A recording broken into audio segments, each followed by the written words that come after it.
মেয়েদেরকে বিবাহ করা হয় চারটা জিনিস দেখে। আমি মোহাম্মদ সাল্লাল্লাহু আলাইহি সাল্লাম চারটা জিনিস দেখতে বলিনি। এটা পুরুষের স্বভাব, এটা পুরুষের বৈশিষ্ট্য। তারা বিবাহ করলে চারটা জিনিস দেখে। এক, লেমালেহা, মেয়েটার অর্থ সম্পদ আছে কিনা সেটা দেখে। দুই, অলে হাসাবেহা, মেয়েটা বংশীয় কিনা তা দেখে। তিন, অলে জামালেহা, মেয়েটা সুন্দরী কি না তা দেখে।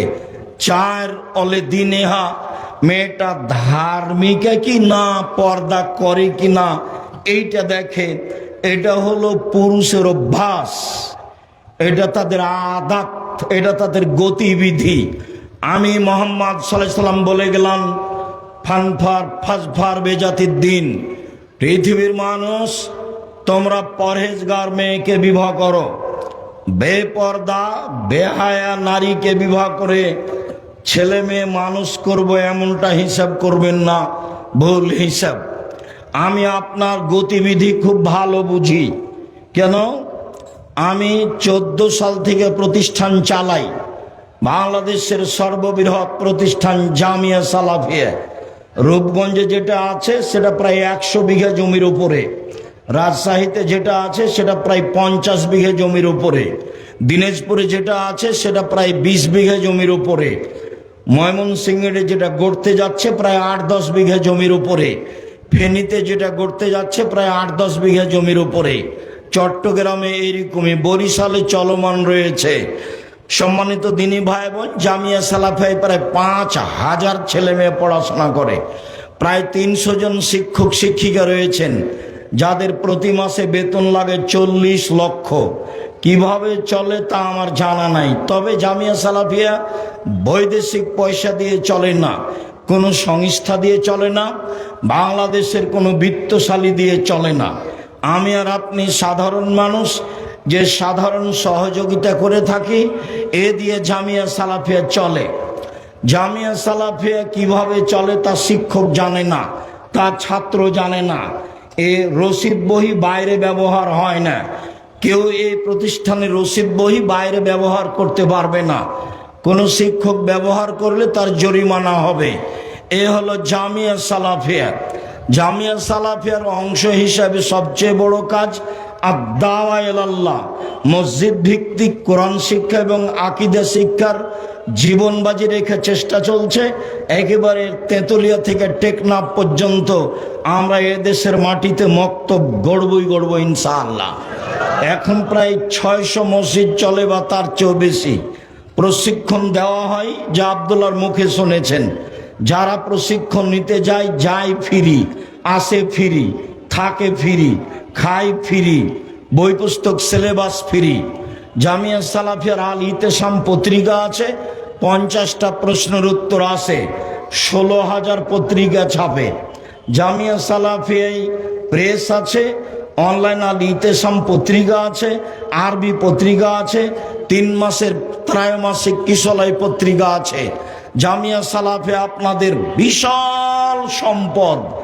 জামিয়া সালাফিয়া সম্মেলন সামনে বৃহস্পতিবার, শুক্রবার, আগামী পরশু, নাকি আগামী পরশু অবশ্যই নিজের প্রতিষ্ঠান দেখতে যাবেন।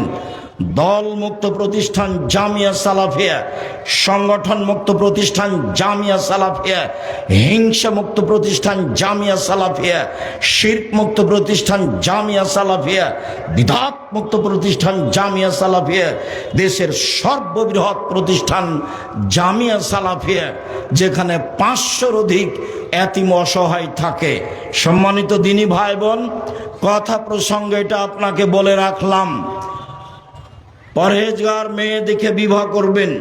বেপর্দা বেহায়া নারী বিবাহ করে আপনি ছেলে মানুষের মতো মানুষ করবেন, এই হিসাব বাতিল। আপনার গতিবিধি আমি ভালো বুঝি। ছেলেটার মেধা ভালো, তাই ছেলেকে ইঞ্জিনিয়ার করতে হবে, বড় ডাক্তার করতে হবে। ম্যাট্রিক পরীক্ষার সময় 4টা মাস্টার ছিল, ভালো কথা। ইন্টার পাস করার পরে বিশ্ববিদ্যালয়ে ভর্তি করতে হবে, ডাক্তারি পড়বে, তাই সাবজেক্ট প্রতি 1টা মাস্টার, বাস ডাক্তার হলো, ভালো ডাক্তার হলো, ভালো কথা।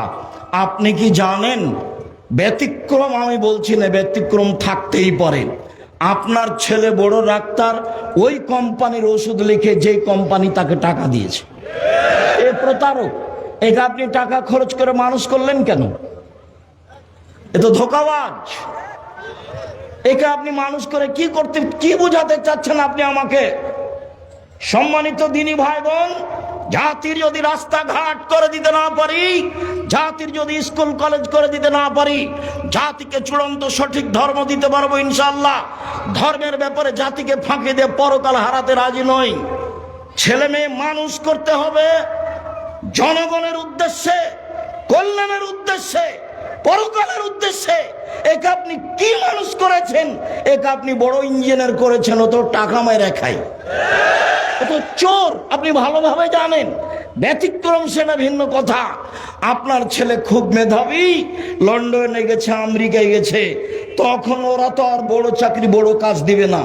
ওরা সুইপার, যারা টয়লেট পরিষ্কার করে, ওদের দায়িত্ব দিয়েছে আপনার ছেলেকে, বেতন হলো 5 লাখ।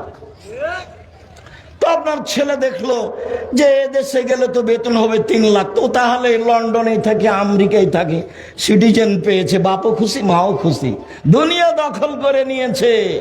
ঘুম থেকে উঠে ছেলে স্কুলে গিয়ে বলে, ও কালিমা তোমার আকাশ, ও কালিমা তোমার বাতাস, ও কালিমা তোমার আকাশ, ও কালিমা তোমার বাতাস। আরে সকালেই ছেলে শিরক করে, আর বাপে বলছে আমি ছেলে মেয়ে মানুষ করব মানুষের মতো। বাপই জানে না মানুষ কাকে বলে। আরে ঠাকুর বাংলাদেশের শত্রু, ঠাকুর বাঙালিদের শত্রু, ঠাকুর ঢাকা বিশ্ববিদ্যালয়ের শত্রু, ঠাকুর মুসলমানের শত্রু। যেদিন মুসলমান ইংরেজদের হাতে অপমান হয়, জেল হাজতে থাকে, সেদিন ঠাকুর লন্ডনে বসে মুছ পাকায়। সেই ঠাকুরের গান আমার ছেলে পড়ে, আমি পড়িনি, আমার ছেলে মেয়ে পড়েনি, পড়বেন আশা করছি। জাতির যদি রাস্তাঘাট করে দিতে না পারি, জাতির যদি স্কুল কলেজ করে দিতে না পারি, জাতিকে চূড়ান্ত সঠিক দিতে পারবো ইনশাআল্লাহ। ধর্মের ব্যাপারে জাতিকে ফাঁকি দিয়ে পরকাল হারাতে রাজি নই। এই স্লোগান ছাড়াই আপনার ছেলেকে মানুষের মতো মানুষ করে গড়ে দেওয়ার জন্য প্রস্তুত আছে। একজন শিক্ষকের বেতন 1 লক্ষ টাকা। দেখেন জামিয়া সালাওয়াত হোসেন, বিদেশি শিক্ষক যারা, তারা আপনার ছেলেকে, আপনার মেয়েকে মানুষ করার জন্য প্রস্তুতি নিয়ে আছি যে কোনো মূল্যে। আপনি কি বুঝাতে চাচ্ছেন সেটা আমি জানি না, আপনি কি ডাক্তার করতে চাচ্ছেন সেটা আমি বুঝি না। আপনার ডাক্তারকে আমি ভালো বুঝি, আপনার ইঞ্জিনিয়ারকে আমি খুব ভালো বুঝি, আপনার মেয়েকে যেভাবে ডাক্তারি শিখাতে চেয়েছেন সেটা আমি খুব ভালো বুঝি। একটা মানুষে কথা বলে 14 ইলমের পড়া, আপনার ছেলে মেয়ে কি করে আমি খুব ভালো বুঝি। সম্মানিত দিনী ভাই বোন, কষ্ট নিয়েন না। আপনার মেয়ে ওই ঘরে ল্যাংটা ছবি দেখে বড় মোবাইলে, আপনার ছেলে এই ঘরে দেখে। আরে আপনি ওই ঘরে দেখেন, আপনার বউ এই ঘরে দেখে। এই বাড়ি হচ্ছে বন্যায় জেনার সয়লাভ। আপনি ধর্মকে কি দেখাতে চাচ্ছেন জাতিকে? রাসূল সাল্লাল্লাহু আলাইহি ওয়াসাল্লাম বলেন, পৃথিবীর মানুষ শুনে রেখো, আমার জীবনে বড় ভয়, আমার উম্মত গোপন পাপে লিপ্ত হবে, এটা আমার ভয়। পৃথিবীর মানুষ শুনে রেখো, আমার উম্মত গোপন পাপে লিপ্ত হবে, এটা আমার ভয়। আমার উম্মত গোপন পাপে লিপ্ত হবে, এটা আমার ভয়। পৃথিবীর মানুষ শুনে রেখো, আমার জীবনে আমি 3টা আশঙ্কা করে গেলাম। 1, আইমাতাম বুঝিলেন ভ্রান্ত হুজুর, হুজুর হবে ভ্রান্ত, এটা আমার ভয়। এখানে সমাজের শিক্ষিত মানুষ আছেন, এখানকার হাই স্কুলের হেডমাস্টারকে আপনি পা ধরে বলেন যে এই ছেলেটা আমার বাংলা অক্ষর চিনে না, একে একটু পিয়ন হিসাবে নিতে হবে। হেডমাস্টার বলবে, আমিও পা ধরে বলছি আমি ছেলে নিতে পারবো না। কেন? পিয়নে কি করলি? পিয়ন কি করে? ওকে দরখাস্ত লেখা লাগে? ও তো পানি দিলেই চলে 1 গিলাস। ও তো খাতাখানে এই টেবিল থেকে ওই টেবিলে করে, এই তো হলো, তো ঘন্টা মারে। তো উনি এই মূর্খকে নিবেন না কেন? বক্তৃতার জগৎ এমন একটা জগৎ, যার থুতির জোর সেই বক্তা। কেউ বিবেচনা করে না যে আসলে ঠিক বলছি কি বেঠিক বলছে, কাকে দাওয়াত দেওয়ার জন্য ডাকতে হবে বিবেচনা মানুষের নেই। অথচ এই দেশের মাটিতে প্রায় 3 লক্ষ মানুষের বানানো হাদিস আছে। আমার বাসায় আছে 10,000। আমি 10,000 দেখানোর জন্য প্রস্তুত। ধর্ম বিকৃত করার জন্য মানুষ এভাবে করে রেখেছে। বক্তৃতার জগৎ বহুদিন থেকে বলে আসছি, আমি বলি না আমার কথা চূড়ান্ত সঠিক, আমি বলছি আমার তদন্ত। এদেশের মাটিতে শতকরা 95 জন বক্তা মিথ্যুক রয়েছে। এদেশের মাটিতে শতকরা 98 জন মুফাসসির মিথ্যুক রয়েছে। আপনিও বিবেচনা ছাড়াই যদি এরকম করেন, বিবেচনা ছাড়াই যেমন ছেলে মেয়ে মানুষ করছেন, বিবেচনা ছাড়াই যদি আপনি কোরআন হাদিস শোনার জন্য দাওয়াত দেন, তাহলে পরিবেশ এরকমই হবে যেমনটা আপনি দেখতে পাচ্ছেন। এই যে ছেলেরা ঘুরছে, মেয়ের সাথে গল্প করছে, বক্তব্য শুনতে এসে গল্প করছে। বোকা ছেলে বক্তব্য শুনতে এসে ওর ভাবির সাথে এসেছে, ওর ভাবিকে মোটরসাইকেলে করে নিয়েছে ধর্ম শুনতে, ধর্ম বক্তব্য। অবাক কথা। তাই ধর্ম কেমন হয়ে গেছে। আল্লাহ রাসূল বলছেন, পৃথিবীর মানুষ শুনে রেখো, আমার পরে এমন আলেম ওলামা আসবে আমার আদর্শ ছেড়ে দিয়ে অন্য আদর্শ ধরে নিয়ে বলবে এটা রাসূলের আদর্শ। কয় টাকা খরচ করেছেন? যা গাড়িতে ব্যবস্থা করেননি তো ফুল সাজালছেন কেন? টেবিলটা ওভাবে সাজালছেন কেন? এটা বাসর ঘর নাকি? একটু পরে বলছি বাসর ঘর সাজাতে হয়, এটা বুখারী মুসলিমের হাদিস, ওটা আল্লাহ রাসূলের নীতি। আপনি এটা আমাকে কি বুঝাতে চাইলেন? মানুষের ব্যবস্থা করেননি কেন, এভাবে সাজাচ্ছেন কেন? সম্মানিত দিনী ভাই বোন, মনে কিছু নিয়েন না, আমি আপনার কাছের মানুষ, আমি এই কথা বলিনি। আল্লাহ রাসূল বলছেন আমার আদর্শ ছেড়ে দিয়ে অন্য আদর্শ গ্রহণ করে বলবে এটা রাসূলের আদর্শ। এই ছেলে, ও হুজুর তো জানে যে যৌতুকে বিবাহ হচ্ছে, তাহলে হুজুর এই জিম্মেদারি পালন কি করে করে? যৌতুক যত, ওই কাজী সাহেবের টাকা তত। আপনি আমাকে একদিন ওই যৌতুকের বিবাহ পড়িয়ে দেন, নেন তো দেখি কিভাবে হয়। আপনার সভাপতিকে বলিয়েন কয় কোটি টাকা আমাকে দিয়ে একটা বিবাহ পড়াতে পারে। আপনার সভাপতির আমার সামনে দাঁড়ানোরই সাহস নাই। আমি আপনার সভাপতিকে পাল্টা টাকা দিতে পারি, এই ব্যবস্থা আল্লাহ আমার করে রেখেছে। তা আপনার সভাপতির কাছে আমার নত হওয়ার কি আছে? কেমনে তিনি যৌতুকের বিবাহ পড়ান? তো টাকা তো পাবে, সেজন্য পড়াচ্ছে। কি করে হতে পারে? রাসূল সাল্লাল্লাহু আলাইহি সাল্লাম বলেন, পৃথিবীর মানুষ আলেম ওলামাকে দেখতে লাগে মানুষ, ওর অন্তর হচ্ছে শয়তানের অন্তর। আলেম ওলামাকে দেখতে লাগে মানুষ, ওর অন্তর হচ্ছে শয়তানের অন্তর। হাদিস বুখারী মুসলিম। আলেম ওলামাকে দেখতে লাগে মানুষ, ওর অন্তর হচ্ছে শয়তানের অন্তর। এই কথা আমি বলিনি, এই কথা মুহাম্মদ সাল্লাল্লাহু আলাইহি সাল্লাম বলেছেন। আমি আলেম মানুষের নিন্দা করিনি। আল্লাহ রাসূল বলছেন আলেম ওলামা নবীদের সাথে থাকবেন, ওয়ারাসাতুল আম্বিয়া। নেন এবার কত উপরে চলে গেল। আল্লাহ নবী বলছেন যে 3 শ্রেণীর মানুষকে দিয়ে জাহান্নাম উদ্বোধন হবে, তার 1 নম্বর আছে মাওলানা সাহেব। 3 শ্রেণীর মানুষ দিয়ে জাহান্নাম উদ্বোধন হবে, তার 1 নম্বরে আছে মাওলানা সাহেব। আমার কিছু করার নেই। আল্লাহ রাসূল বলেছেন আল উলামা ওয়ারাসাতুল আম্বিয়া, আলেম ওলামা হচ্ছে নবীগণের উত্তরাধিকারী, মানে অনেক উপরে চলে গেছে। কত উপরে গেছে হিসাব নিকাশের বাইরে। যখন বললেন অন্তর হলো শয়তানের অন্তর, তাকে দেখতে লাগে মানুষ, এবার কত নিচে গেছে হিসাব নেই। কি করে তিনি এই 4টা সাক্ষীর খাতা পূরণ করেন? 4 জন সাক্ষী আছে, উনি 2টাতে ক্রস চিহ্ন দিয়ে 2টা সাক্ষী নেবেন, 4টা নিচ্ছেন কেন? সম্মানিত দিনী ভাই বোন, 2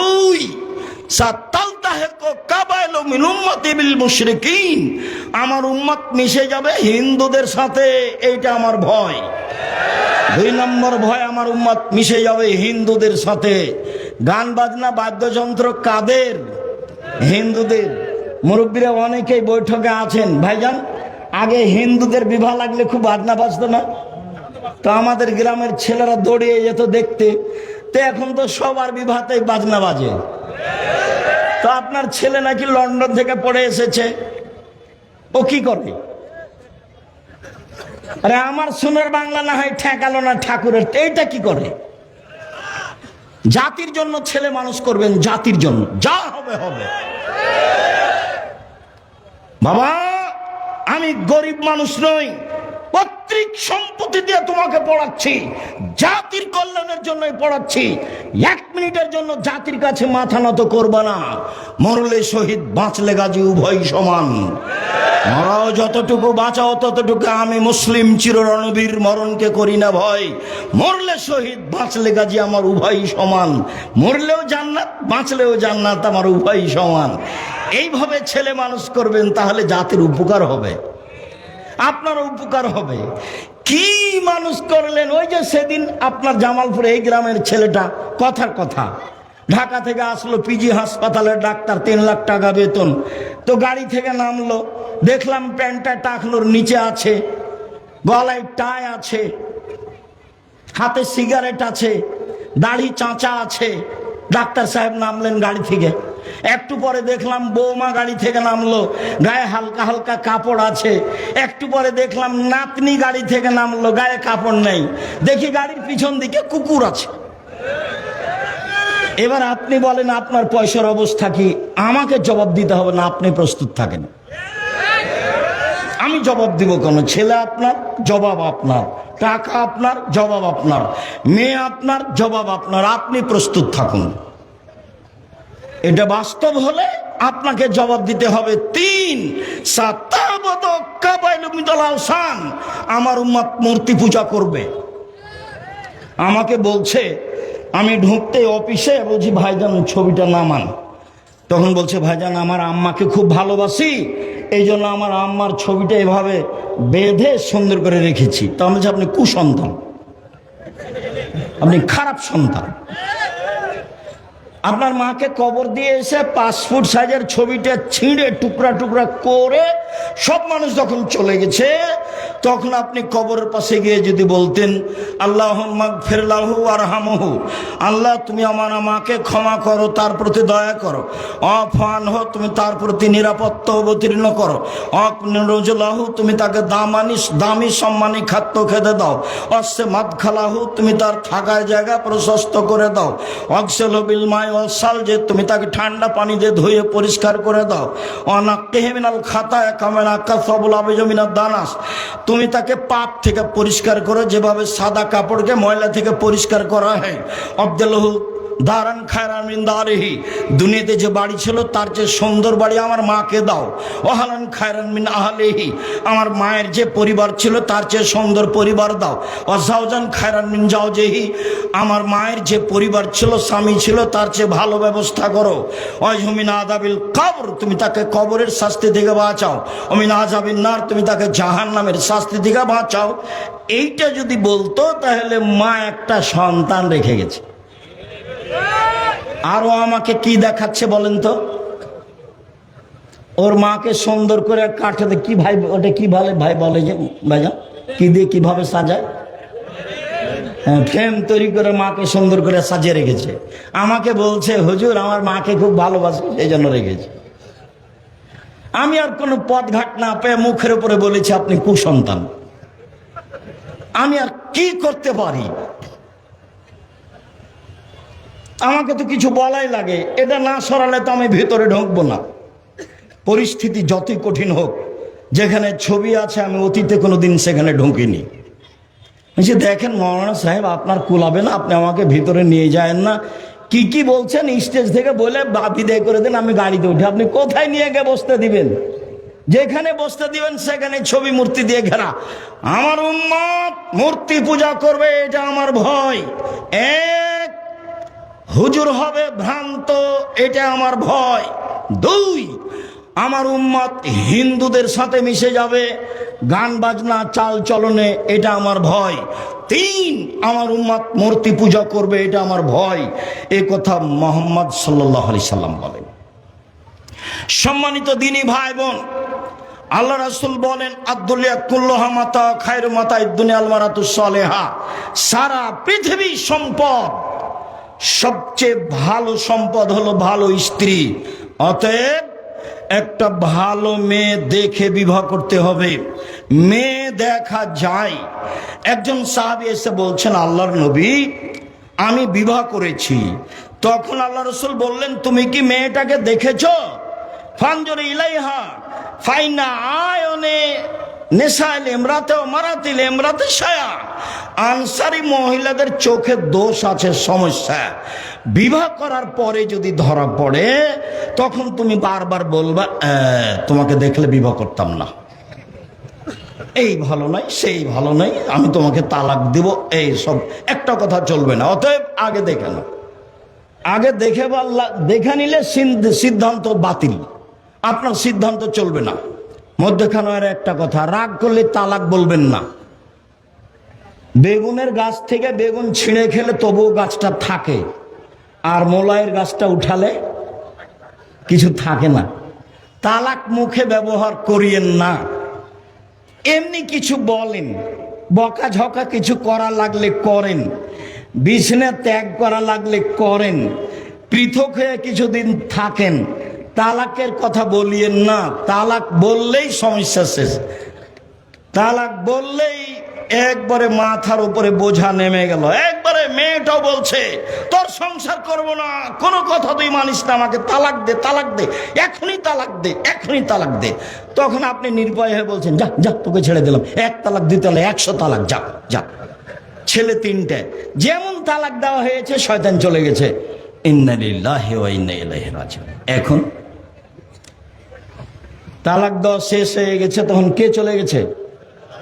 শয়তান চলে গেছে। এতক্ষণ খেপে কে তুলেছিল? শয়তান তুলেছিল, দুইজনকে। এখন মাওলানা সাহেবকে জিজ্ঞাসা করেছে, তখন মাওলানা সাহেব বলছে 1 রাতের জন্য বিবাহ দিতে হবে। এ আবার কেমন কথা? তাহলে আব্দুর রাজ্জাক সাহেবের কাছে যান। সম্মানিত দিনী ভাই বোন, সংসার সুন্দর করে করেন। মেয়ে দেখেন, এটা আল্লাহ রাসূলের আদেশ। মেয়ে দেখতে গিয়ে জামালপুরে যত প্রথা আছে সবই বাতিল। অগ্রিম দেখতে গিয়ে আংটি দেওয়া হারাম, ওখানে টাকা দেওয়া জায়েজ নয়, 10 জন মিলে দেখা জায়েজ নয়, বন্ধু বান্ধব মিলে দেখা জায়েজ নয়, অনুষ্ঠান করে দেখা জায়েজ নয়। আপনি শুধু দেখবেন, যদি অনুকূলে না হয় আপনার মাকে নিয়ে যান সাথে, আপনার বোনকে নিয়ে যান সাথে। এতগুলো লোককে নিয়ে দেখতে গেলেন কেন? সম্মানিত দিনী ভাই বোন, বিবাহ ঠিক হয়েছে, বিবাহের বৈঠক চাঁপাইনবাবগঞ্জে, বর যাত্রী যায়, সাথে ডুলি বিবি যায়। ডুলি বিবি শব্দ বুঝেন কিনা? ওই বরের পক্ষ থেকে কিছু মহিলা যায়, সেখানে গিয়ে ভিড় জমায়, নগ্ন মহিলা পাড়ায়। তারপর বিবাহের পূর্বে তাকে চাঁপাইনবাবগঞ্জে থুবড়া বলে, মানে গীত বলে, মানে ছেলেটাকে করায়, কি যেন হলুদ মাখায়, আর নানান কিছু যা আছে সব হারাম। তোমার ভাবি যে তোমার গায়ে হলুদ দিয়ে হলুদ মাখাচ্ছে, তো তোমার তো ওটা ভাবি, ওটা তোমার বউ হলো কখন? ওটা তুমি কি দিয়ে বুঝলে এটা জায়েজ? তোমার বিবাহের সূচনাতে হারাম কাজ, তুমি কি দিয়ে ভালো সন্তানের আশা করতে পারো? চাঁপাইনবাবগঞ্জে এটাকে থুবড়া বলে। মেয়েটা বসে থাকে, গ্রামের লোক এসে তার মুখে ক্ষীর দেয়, মিঠাই দেয়, এবং সবাই টাকা দিয়ে যায়। ও তো স্ত্রীর মুখে ক্ষীর তুলে দিতে হবে, মিঠাই দিতে হবে, সারা গ্রামের লোক কি করে তার মুখে মিঠাই দিতে পারে? এই নীতি হারাম। আমি আপাতত আজকের মতো জামালপুরের বিবাহের কোনো নিয়মকানুন আমার জানা নেই। আমি যা দুই একটু বলছি চাঁপাইনবাবগঞ্জের ভিত্তিতে বলছি। যাক, বিবাহের বৈঠক শুরু হয়েছে। জি, বিবাহের বৈঠক শুরু হয়েছে। বর যাত্রী এত যাবে না, অল্প কয়েকজন যাবে। কেন? মেয়ের বাপের 10টা টাকা খরচ হবে, এরকম কোন কোরআন হাদিস দিয়ে প্রমাণ করা যায় না। তুমি যে এতগুলো লোক নিয়ে গেছো, বন্ধু বান্ধব বরযাত্রী নিয়ে গেছো, তোমার বাপের কাছ থেকে কিছু টাকা নিয়ে যাও, 2-4 লাখ দিয়ে তোমার শ্বশুরকে দিয়ে বলিও আব্বা এই যখন থাকলো খরচ করবেন। কেননা তোমার শ্বশুরের 10 টাকা খরচ হবে, এর প্রমাণ আমরা পেশ করতে পারিনি, বের করতে পারবো না। অতএব এতগুলো লোক গেলে কেন ওখানে? সম্মানিত দিনী ভাই বোন, 2 জন সাক্ষী এবং মেয়ের পিতা, বিবাহের বৈঠক। আগে হবে খুতবা, তারপরে মেয়ের পিতা বলবেন। আর না হয় একজন লোক বলবে খুতবার পরে, মেয়ের পিতা আগে আগে বলবে, পরে পরে বলবে, আমার মেয়ে খালেদা এত টাকা নগদ, এত টাকা বাকিতে তোমার সাথে বিবাহ বন্ধনে আবদ্ধ হতে রাজি, তুমি তাকে স্ত্রী হিসেবে কবুল করো। তখন ছেলেটি বলবে কবুল করলাম, বা বুখারীর শব্দ এসেছে কাবিল, তো আমি কবুল করলাম। একবার বললেই যথেষ্ট হয়। গুরুত্বপূর্ণ কথা আল্লাহ রাসূল 3 বার বলতেন, আমার মেয়ে খালেদা এত টাকা নগদ, এত টাকা বাকিতে তোমার সাথে বিবাহ বন্ধনে আবদ্ধ হতে রাজি, তুমি তাকে স্ত্রী হিসেবে কবুল করো। কবুল করলাম, দুজন সাক্ষী শুনবে। আমার মেয়ে খালেদা এত টাকা নগদ, এত টাকা বাকিতে তোমার সাথে বিবাহ বন্ধনে আবদ্ধ হতে রাজি, তুমি তাকে স্ত্রী হিসেবে কবুল করো। ও বলবে কাবিল, তো গ্রহণ করলাম। এ হলো বিবাহ। এখন দাঁড়িয়ে ওয়ালিমার দাওয়াত দিতে পাবে না, এটাও না জায়েজ। মেয়ের কাছে বিবাহ পড়ানো হারাম। এবার একটু গায়বান্ধা থেকে আসি 1 মিনিট। গায়বান্ধার নিয়মে বর কেবলা মুখে বসে থাকবে, রুমাল মুখে দিয়ে। যদি বর কথা বলে তাহলে বৈঠকের লোক খেপে যাবে, ছি ছি ছি ছি, কেমন হোঁস মোটা এই ছেলে, বিবাহ দেওয়া হবে না এখানে দিয়ে। অনেকে খেপে বিবাহ থেকে উঠে যাবে, বর কথা বললো যে। আরে বর টাকা দিবে মোহর, বর কথা বলবে না তো কে কথা বলবে? তার গার্জেনেরা আছে অবশ্যই বলতে পারে, কিন্তু বর বলা অপরাধ এটা কে বলল? বরকে মুখ বন্ধ করে কেবলা মুখে বসে থাকতে হবে, এটা কে বলল? চলেন 1 মিনিট। মেয়ে যেখানে আছে সেখানে বিবাহ পড়াতে গেছে, গিয়ে বলছে অমুক নেবাসী অমুক তোমাকে বিবাহ করতে এসেছে, এত টাকা নগদ বাকিতে, তুমি তাকে স্বামী সত্ত্বে কবুল করো। তখন মেয়েটি বলল কবুল করলাম। 3 বার বলার পরে এবারে কয়েকজন লোক যেখানে বরযাত্রী বসে আছে সেখানে আসলো, এসে দাঁড়িয়ে আছে। তো বসে থাকা লোকগুলি বলছে, আপনারা কে? আমরা এই বিবাহের উকিল। মেয়ে কবুল করেছে? জি করেছে। আপনারা শুনেছেন? জি শুনেছি। তাহলে বসেন। তখন বসে, এতক্ষণ পর্যন্ত সবাই দাঁড়িয়ে আছে। মনে হচ্ছে যে হিন্দুদের বিবাহ লেগেছে, কলার গাছের চতুর্দিকে ঘুরে ধর্ম পাগল হয়ে গেছে। ধর্ম আপনারও এসেছে ইরান থেকে দিল্লিতে, দিল্লি থেকে আস্তে আস্তে জামালপুরে, আস্তে আস্তে উল্টে কি যে হয়ে গেছে। সব জায়গায় এরকমই, একটা রীতিও জায়েজ নয়, সব হারাম। 2 জন সাক্ষীকে সামনে রেখে মেয়ের পিতার সামনে খুতবা হবে। মেয়ের পিতা বলবে এই তার নাম বিবাহ। এরপরে এখানে আর কোনো অনুষ্ঠান নেই, বউ নিয়ে চলে যাবে। সম্মানিত দিনী ভাই বোন, বউ নিয়ে গিয়ে বাসর ঘর সাজাতে হবে, এই কথাই ঠিক। আসমা বিনতে ইয়াজিদ বলেন, পিতা যদি না থাকে, তার চাচা, তার দাদা, তার বংশের সিরিয়াল, যদি বাপ চাচা কেউ না থাকে, তার ভাই, নাহলে তার ছেলে হতে পারে না ভাইজান? ছেলে হতে পারে, ছেলে মায়ের বিবাহ দিবে। এটা একটা কুসংস্কার যে বাপ অনেকদিন আগে মারা গেছে, এই ছেলে মায়ের বিবাহ দিবে না। আর একটু যদি মা বিবাহের কথা বলে তো সবাই বলে উঠে মেয়েটা খারাপ, আর খাসলত খারাপ। এতগুলো ছেলে রেখে মেয়ে রেখে বিবাহ বসতে যাবে, এইটা জায়েজ নয়। ওকে বিবাহ বসার ব্যবস্থা করতে হবে, এটাই ঠিক। প্রয়োজন তার ছেলেরা করবে, প্রয়োজনে তার ভাইয়েরা করবে, এটাই নিয়ম।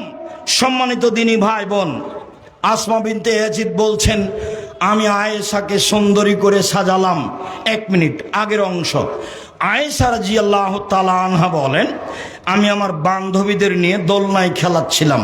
হঠাৎ আমার মা বললেন আয়েশা, জোর করে চিৎকার করে ডাকলেন। আমি দৌড়িয়ে আসলাম।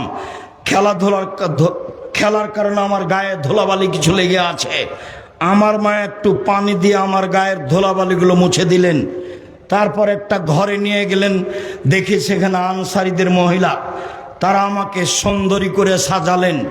কি দিয়ে সাজালেন তা আয়েশা উল্লেখ করেননি। আসমা বিনতে ইয়াজিদ বলছেন, আমি আয়েশাকে সুন্দরী করে সাজালাম আল্লাহ রাসূলের জন্য। কি দিয়ে সাজিয়েছেন তা উল্লেখ হয়নি।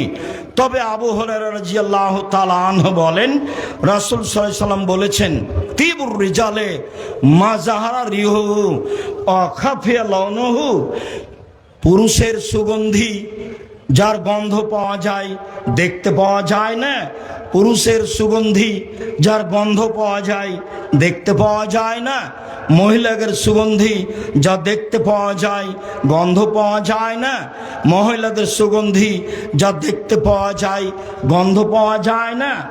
একজন মহিলা রাসূলের হাতে একটা পত্র দিল, আল্লাহ রাসূল পত্রটা নেওয়ার সময় হাতটা টেনে নিলেন না, দিয়ে বললেন, কি ব্যাপার? আয়াদু রাজুলিন ইমরা, এ হাত মহিলার না এ হাত পুরুষের? মহিলাটি বলল, আমি মহিলা মানুষ, এটা মহিলার হাত।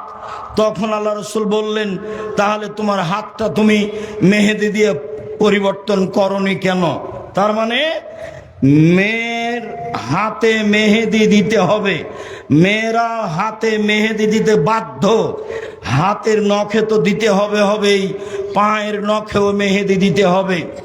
রাজশাহী চাঁপাইনবাবগঞ্জের মেয়েরা পায়ে মেহেদি দেয় না কেন? ওরা বলছে আল্লাহর নবী দাড়িতে মেহেদি দিয়েছিলেন। তো যেই জিনিস আল্লাহর নবী দাড়িতে দিয়েছেন সেটা আমরা পায়ে দিতে পারি কিভাবে? কথাও তো ঠিক, আল্লাহ রাসূল তো দাড়িতে দিয়েছেন মেহেদি, এ কথাই তো ঠিক। তবে আল্লাহ রাসূল বলেছেন, মেয়েরা যখন ঋতু হাইজ থেকে পবিত্র হবে তখন তারা লজ্জা স্থানে আতর ব্যবহার করবে। তো লজ্জা স্থানে আতর ব্যবহার করতে বলছেন আল্লাহ নবী, তো আল্লাহ নবী আতর তো গায়ে লাগান। এবার তাহলে রাজশাহী চাঁপাইনবাবগঞ্জের এটা কুসংস্কার, খারাপ নীতি।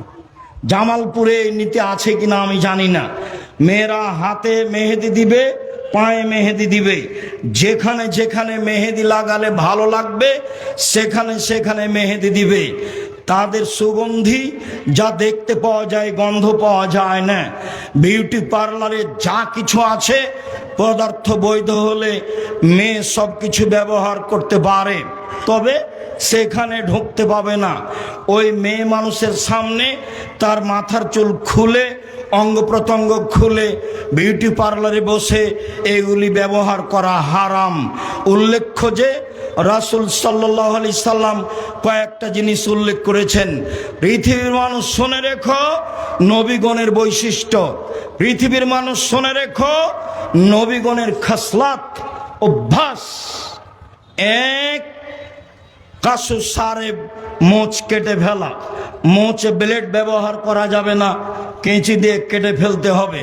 দুই, লোহা, দাড়ি বড় করতে হবে, দাড়ি চেঁচে ফেলাও হারাম, ছোট করাও হারাম। দাড়ি চেঁচে ফেললে চোখের পাওয়ার কমে যাবে, দাড়ি চেঁচে ফেললে স্ত্রী মিলনের ক্ষমতা কমে যাবে, দাড়ি চেঁচে ফেললে মহিলাদের সাদৃশ্য হবে। এই জন্য আল্লাহ রাসূল এটাকে অভিশাপ করেছেন, এতে মহিলাদের সাদৃশ্য হয়। দাড়ি ছেড়ে দিতে হবে, ছোট করা চেঁচে ফেলার কোনো সুযোগ নেই। তিন, ইন্তেকাসুল মায়ে, অজু গোসলের সময় পেশাব পায়খানা থেকে উঠার সময় পানি দিয়ে পবিত্রতা অর্জন করতে হবে। আগে ঢেল টিস্যু পেপার পরে পানি, এই নিয়ম মিথ্যা। আগে ঢেল টিস্যু পেপার পরে পানি, এই নিয়ম মিথ্যা।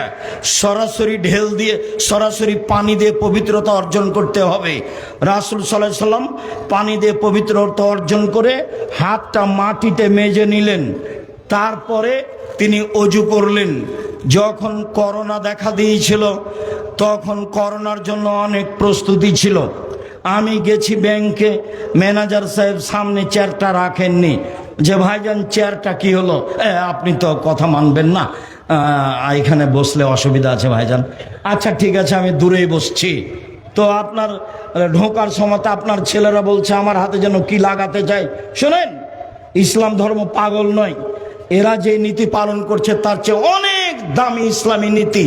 তা হলো আল্লাহ রাসূল বলছেন ঘুম থেকে উঠে হাতটা পানিতে ডুবাতে পাবে না, আগে ধুইতে হবে 3 বার ভালো করে, তারপর অজু করতে হবে, অজুর সময় কবজি পর্যন্ত 3 বার ধুইতে হবে, তারপর মুখে পানি দিতে হবে। মানে এই হাতে পানি নিয়ে মুখে দিতে হাতকে এত প্রস্তুতি নিতে হচ্ছে। প্রথমেই ঘুম থেকে উঠে ধুইতে হয়েছে ভালো করে, আবার অজু করার সময় 3 বার কবজি পর্যন্ত ধুইলাম। এই ছেলে দেখো, এই ছেলে, যারা আপনার পাশ থেকে উঠছে ও তো কথা বুঝতে পারে না, পরিবেশ যেন কন্ট্রোলে থাকে, এটা আপনি খেয়াল করবেন। আমরা এক পর্যায়ে, আমি তো আর আব্দুল্লাহ বিন ফজল রাহিমাহুল্লাহ নই যে ঘন্টার ঘন্টা বক্তব্য দেব, ফজর হয়ে যাবে, মানুষ বুঝতে পারবে না কখন ফজর হলো। তারা বড় আলেম ছিলেন, অনেক কোরআন হাদিস জানতেন, লম্বা সময় ধরে কথা বলতেন। অত লম্বা সময় ধরে কথা বলার আমাদের পরিবেশ পরিস্থিতি নেই। অতএব আমার দিনী ভাই বোন, যে যেখানে আছেন ধৈর্যের পরিচয় দিয়ে বসে থাকেন, আপনার আমি কিছু না কিছু উপকার করব ইনশাআল্লাহ। আবার একটু কথাটা বুঝেন, কোনই পর্যন্ত যখন হাত ধুইতে যাব তখন কি কবজি পর্যন্ত ধোয়া পড়বে না? আবার বুঝেন তো কথাটা ভাইজান, কোনই পর্যন্ত যখন হাতটা ধৌত করব তখন কি কবজিটা ধোয়া পড়বে না? তাহলে আগে আমি ধুচ্ছি, এটা কি বৃথা?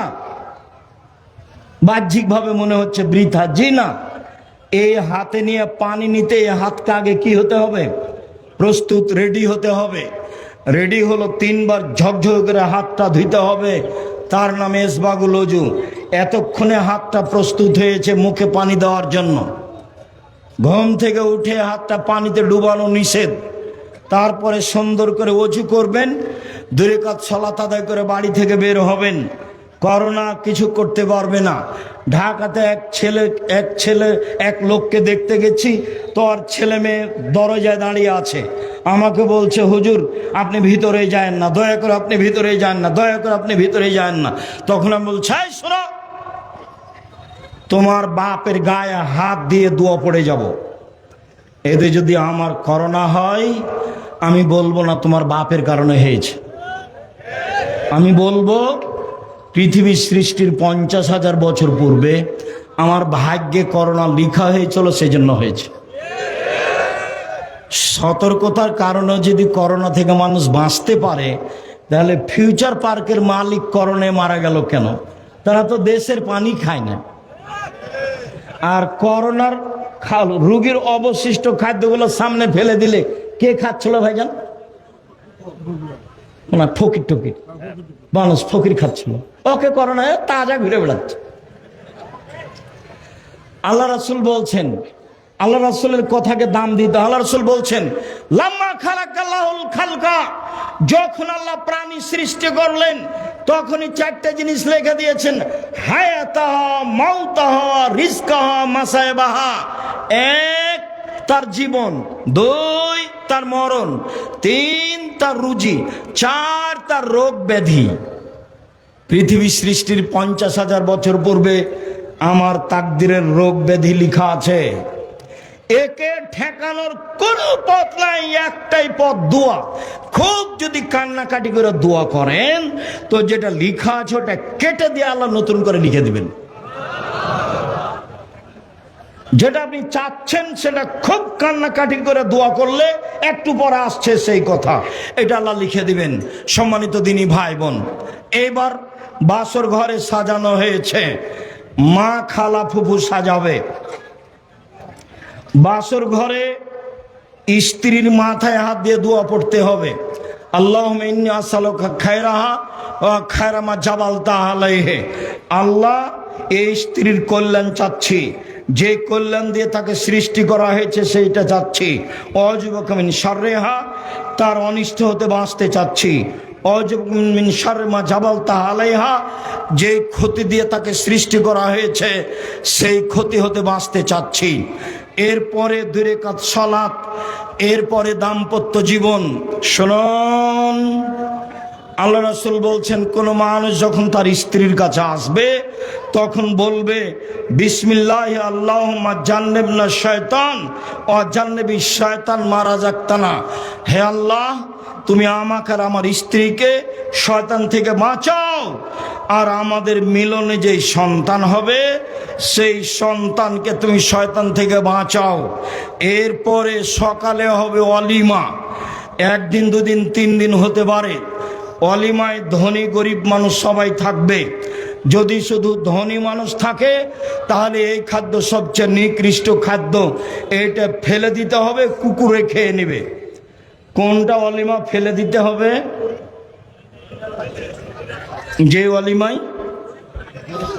শুধু ধনী মানুষকে দাওয়াত দেওয়া হয়েছে, গরিব মানুষ নেই, সেই অলিমা আল্লাহ রাসূল বলছেন আশার উত্তম, সবচেয়ে নিকৃষ্ট খারাপ খাদ্য। তো সবচেয়ে নিকৃষ্ট খারাপ খাদ্য ওটা রাখবেন কেন? ফেলে দেন, ওটা কুকুরে খায়। নইলে ধনী গরিব সবকেই থাকতে হবে, সবাই খেয়ে দোয়া পড়বে, বারাকাল্লাহু লাকা ওয়া আলাইকা ওয়া জামা বাইনাকুমা ফি খায়রিন। তোমার উপরে আল্লাহ বরকত দান করুক, তোমাকে আল্লাহ বরকত দেখ, তোমাদের দুইজনকে আল্লাহ কল্যাণের উপরে রাখুক। সম্মানিত দিনী ভাই বোন, এবার পেটে বাচ্চা আসলো বা আসেনি, দুইজন মিলে বলবেন, এই ছেলে এই শোনো খেয়াল করে। উপস্থিত দিনী বোন গল্প বন্ধ করেন। 10 বছর হলো বিবাহ, সন্তান তো হয়নি, তোর ঢংও তো একটু পরিবর্তন হয়নি। কথা বলছেন কেন? এসে চলে গেলেন কেন? আমি তো আপনার জন্য এসেছি, আর অনেক পথ অতিক্রম করে এসেছি, আবার অনেক পথ অতিক্রম করে যাব, গিয়ে ক্লাসে বসবো ইনশাআল্লাহ। এভাবেই দিন কাটছে। আমি আপনার জন্য এসেছি। এখন আপনি বলবেন, রব্বে হাবলি মিন লাদুনকা যুরিয়াতান তাইয়্যিবা ইন্নাকা সামিউদ দুআ। হে আল্লাহ, তুমি আমাকে একটা সুসন্তান দাও, তুমি তো দোয়া কবুল করো। রব্বে হাবলি মিন লাদুনকা যুরিয়াতান তাইয়্যিবা। হে আল্লাহ, তুমি আমাকে একটা সুসন্তান দাও, তুমি তো দোয়া কবুল করো। দিন যায় রাত্রি যায়, পেটে বাচ্চা আসলো, বাহিরে যাবেন না, হাটে বাজারে যাবেন না, ল্যাংটা ছবি দেখবেন না, যা কিছু খারাপ দেখবেন এই বাচ্চার উপরে সেই প্রতিক্রিয়া যাবে। কাজেই স্বামীর সাথে কক্সবাজার বেড়াতে যাবেন না, পেটে বাচ্চা আছে। আপনার ওই এতে যাবেন না, চিড়িয়াখানায় যাবেন না, বাজারে যাবেন না। দেবর আছে, ভাসুর আছে, শ্বশুর আছে, বাপ আছে, গ্রামবাসী আছে, ভাতিজারা আছে, ভাইয়ের ছেলে আছে, বোনের ছেলে আছে, কত মানুষ আছে আপনার বাজার করার জন্য। আপনি কেন বাজারে যাবেন? এদেরকে বললেই তো বাজার করে দেয়। কথা বোঝা যায়নি মনে হয়। আপনি পেটে বাচ্চা নিয়ে বাইরে যাবেন না। শুনুন, আকাশে চন্দ্রগ্রহণ, এখন পেটে বাচ্চা আছে, তাই শাশুড়ি বলছে, মাই বলছে, শুয়ে থাক, কোথাও যাস না, কোনো কাজ করিস না, কোনো কাজ করিস না, সূর্য চন্দ্রগ্রহণ লেগেছে, বাচ্চার ক্ষতি হয়ে যাবে। এটা হলো কুসংস্কার, নোংরা নীতি, হারাম। এগুলো পড়লেই মুকসেদুল মুমিনিন বইয়ের হেডলাইনের কথা মনে পড়ে। মুকসেদুল মুমিনিন বইয়ের একটা হেডলাইন আছে, অবিবাহিত ছেলে মেয়ের পড়া নিষেধ। তো যে দেখে সেই পড়ে, যে দেখে সেই পড়ে। কিরে, কি লেখা আছে?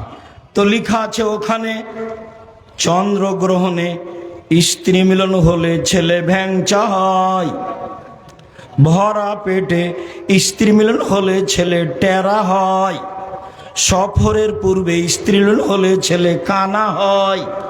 আল্লাহর হস্তে শুরু থেকে নিয়ে শেষ পর্যন্ত একটা বাক্য সত্য নয়, সবই মিথ্যা।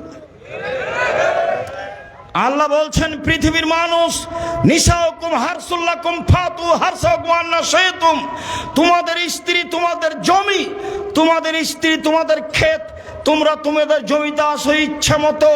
সকালেই কি, বিকালেই কি, দুপুরেই কি, ভরা পেটেই কি, সফরের পূর্বেই কি, চন্দ্রগ্রহণ লাগলেই কি আর না লাগলেই কি। এটা হলো কুসংস্কার। হেডলাইনে যা লেখা আছে, হেডলাইনের নিচে সবই কোরআনের আয়াতের বিরোধী। এবার বাচ্চা প্রসব সম্ভবপর আপনি ক্লিনিকে যাবেন না, স্বাভাবিকভাবে বাচ্চা প্রসবের চেষ্টা করবেন। সম্ভবপর আপনার মা চাচি দুই একজন থাকবে যারা বুঝে, সারা গ্রামের মহিলা এখানে আসতে পাবে না। পর্দার ব্যতিক্রম হলে সন্তান সুসন্তান হবে না, এ কথাই ঠিক। বাচ্চা প্রসব হয়েছে, বাচ্চার পাশে আজান দিবেন, এক কানে আজান এক কানে একামাত, এ হাদিস ঠিক নয়। পাশে আজান দিবেন স্বাভাবিক কণ্ঠে। এবার পরের দিন বা তখন বা তারপরের দিন বাচ্চাকে একটা পরহেজগার মানুষের কাছে নিয়ে যাবেন, চাচা হোক চাচি হোক আলেম হোক যে হোক না কেন, গিয়ে বলবেন চাচা আমার বাচ্চাকে দোয়া করে দেন আর তাহনিক করে দেন। তখন তোমার চাচা একটা খেজুরের একটা অংশ মুখে নিয়ে খুব ভালোভাবে চাবিয়ে পানি পানি করে হাতের আঙ্গুলে নিয়ে জিবার মাঝামাঝিতে দিয়ে দিবে, আঙ্গুলটা ঢুকিয়ে দিয়ে মাথায় হাত দিয়ে দোয়া পড়বে, আইজাকুমুল্লাহ বিকালিমাতিল্লাহি তাম্মা মিন কুল্লি শাইতানিন হাম্মা ওয়া মিন কুল্লি আইনিন লাম্মা। এই দোয়া পড়বে। আল্লাহুম্মা ফাক্কিহু ফিদ্দীন, আল্লাহুম্মা আল্লিমহুল হিকমা, এই দোয়া পড়বে। এখন চাচা চাচি এই দোয়া জানে কিনা সেটা তো একটা কথা। দোয়ার বই তো আমি অনেক আগেই লিখেছি। 1992 সালে জামালপুরে এসেছিলাম চীনাডলিতে, হাত তুলে দোয়ার বাহাসে দেখলাম বেশ বড় বড় মাওলানা। আমি জামালপুরের প্রায় স্বভাবই ভালোবাসি। ইতিপূর্বে যত বাহাসে বসেছি সব জায়গায় গন্ডগোল, শুধুমাত্র জামালপুর চীনাডলির সেই বাহাসে কোনো গন্ডগোল ছিল না। যারা উপস্থিত ছিলেন সবাই পায়জামা পাঞ্জাবি পরেছিলেন, সবার মাথায় টুপি ছিল, দেখতে আমাকে খুব ভালো লাগছিল। যদিও তারা আলোচনায় পরাজয় বরণ করেছিলেন। আমি বলেছিলাম নামাজের পরে হাত তুলে দোয়া করতে হবে, আল্লাহ রসুল সাহাবী সহ করেছেন। ইমাম বলেছেন দোয়া, মুক্তাদিরা সাহাবীরা আমিন আমিন বলেছেন, এরকমটা হাদিস পেশ করতে হবে। তখন অন্য হাদিস পেশ করে। আমি বলছি এদিকে যেতে আমি চাচ্ছি না, আল্লাহু আকবার বলে সালাত শুরু করি। আর রহমান বলে তো বুকে হাত বাঁধি না, আর রাজ্জাক বলে তো বুকে হাত বাঁধি না, কি বলি? আল্লাহু আকবার। অতএব রাসূলের পদ্ধতি দেই, দোয়া হতে হবে। সন্ধ্যাবেলায় পরাজয় বরণ করলেও শেষ পর্যন্ত কোনো হইচই ছিল না। সেদিন থেকেই জামালপুরের লোকের উপরে আমার একটা ভালো ধারণা কাজ করে। কাজে যেসব নিয়ম নীতি রাসূলের বিরোধী আছে সেগুলো ছেড়ে দেওয়ার চেষ্টা করবেন। কয়দিন পরে 7 দিনের দিন বাচ্চার আকিকা দিতে হবে। 14 দিনে আকিকা দেওয়া যায় না, 21 দিনে আকিকা দেওয়া যায় না, 7 দিনের আকিকা দেওয়া যায় না। 7 দিনের পূর্বে বাচ্চা মারা গেলে আকিকা দিতে হবে না। আকিকার সাথে কুরবানির কোনো সম্পর্ক নেই। কুরবানি হচ্ছে নেকির কাজ, আকিকা হচ্ছে বাপের জিম্মেদারি। কুরবানি হচ্ছে নেকির কাজ, আকিকা হচ্ছে বাপের জিম্মেদারি। বাপকে জিম্মেদারি পালন করতেই হবে। ছেলে হলে 2টা ছাগল, মেয়ে হলে 1টা ছাগল, কানা হোক টেরা হোক, 10 টাকার হোক 10,000 টাকার হোক, শুধু জান থাকলেই হবে।